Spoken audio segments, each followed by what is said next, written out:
childhood education. So many of us have are privileged to have kids who have access to nursery and pre-primary. There are children who directly go to grade 1 in the underserved communities. Some of them don't have basic motor skills. Some of them don't know how to hold a pencil. Right? So that is where we start working with them, and that we make sure that the early childhood support is provided so that the learning gap is prevented. And of course, post that. I think that's quite a, quite a startling number when you think about it. And we, like Dr. Varka said, we are the urban privileged with access to resources, and this is something that includes us as well. If I can add something here, so many of us face this. I can share my personal example here. So my younger daughter concluded that she's bad at math. And we were trying to get her to learn math. And every time we would have a conversation, she would just run away. And every time there was math homework, that was the only time she wanted to play. Talk about it and figure out a way to bridge this.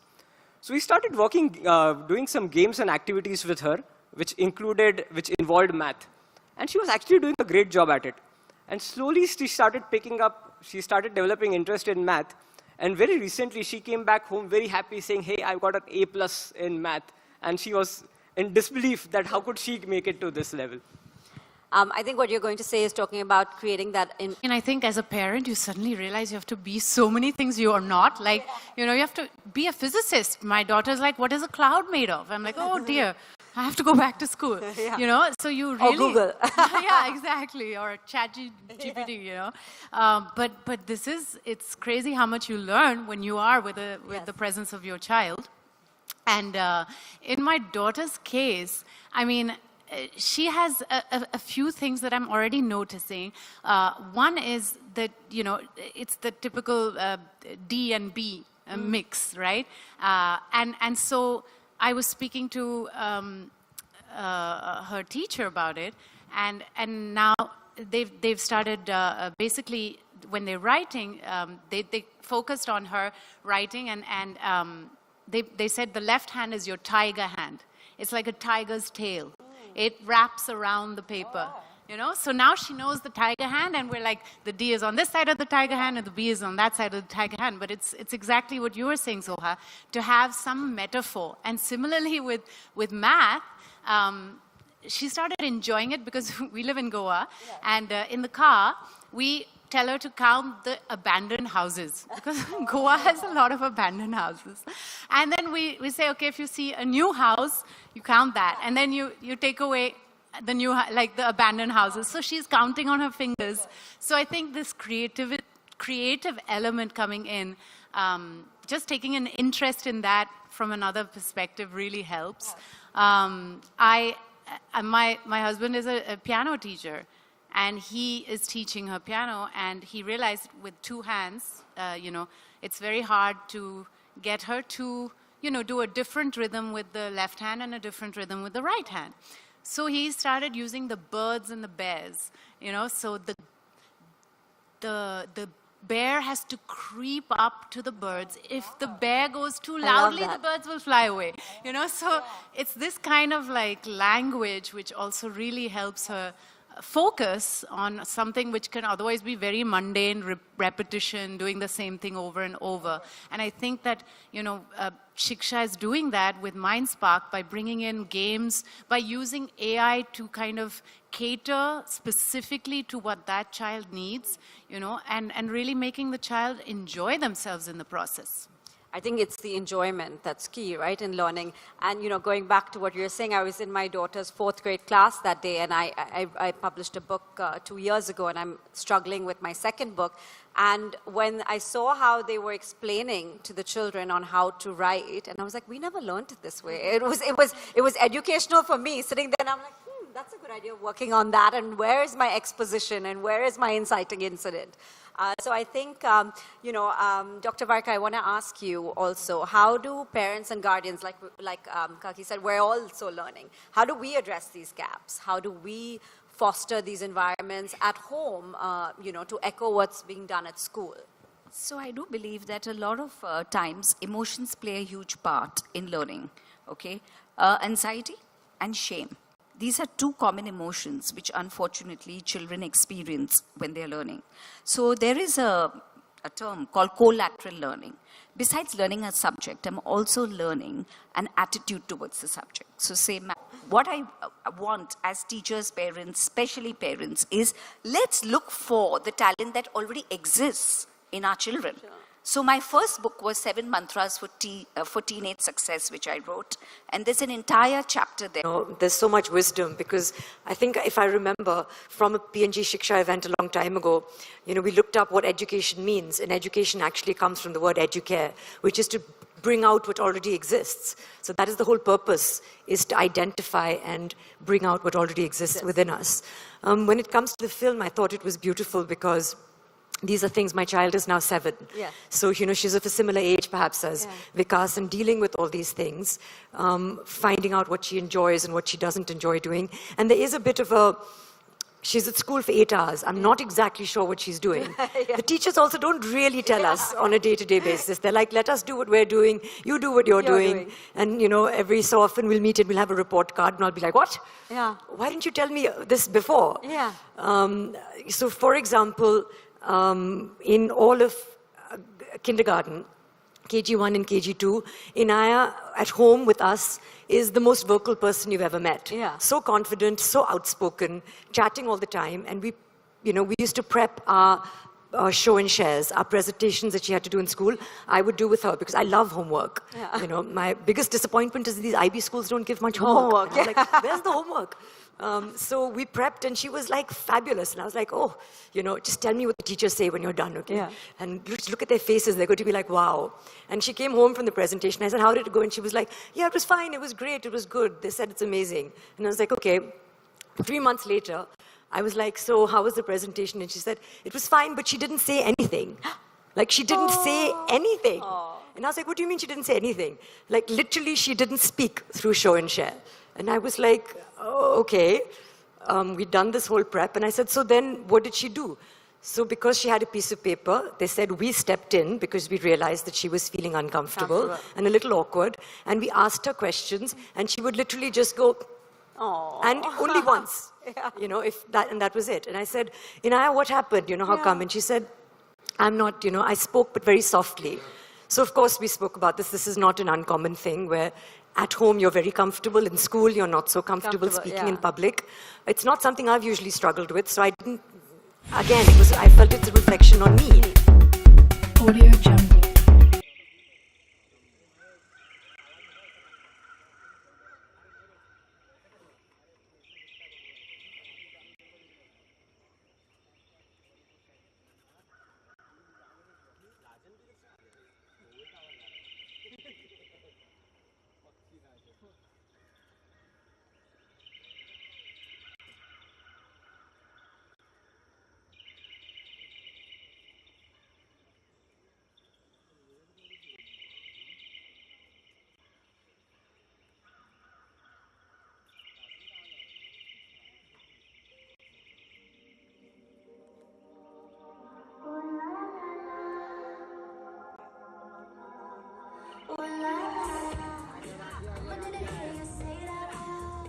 Please welcome the stunning Vijay Rati.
Shefali Jariwala.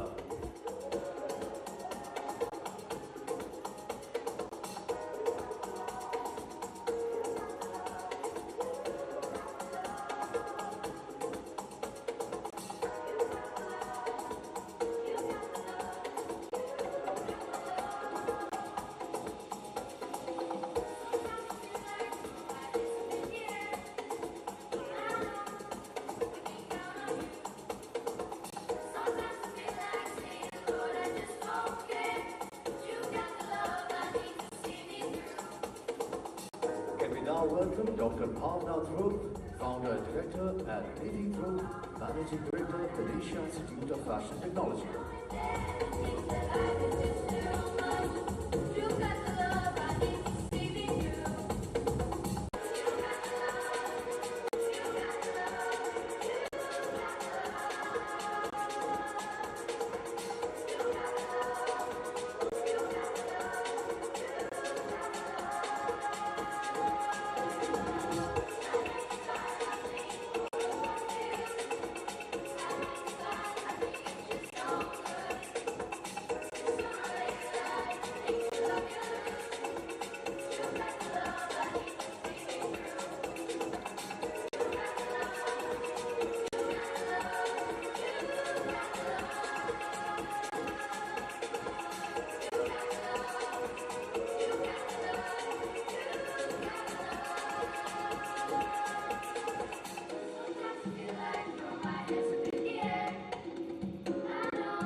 Please welcome Big Vijay Rathi along with the designers.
Please welcome all the student designers.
Audio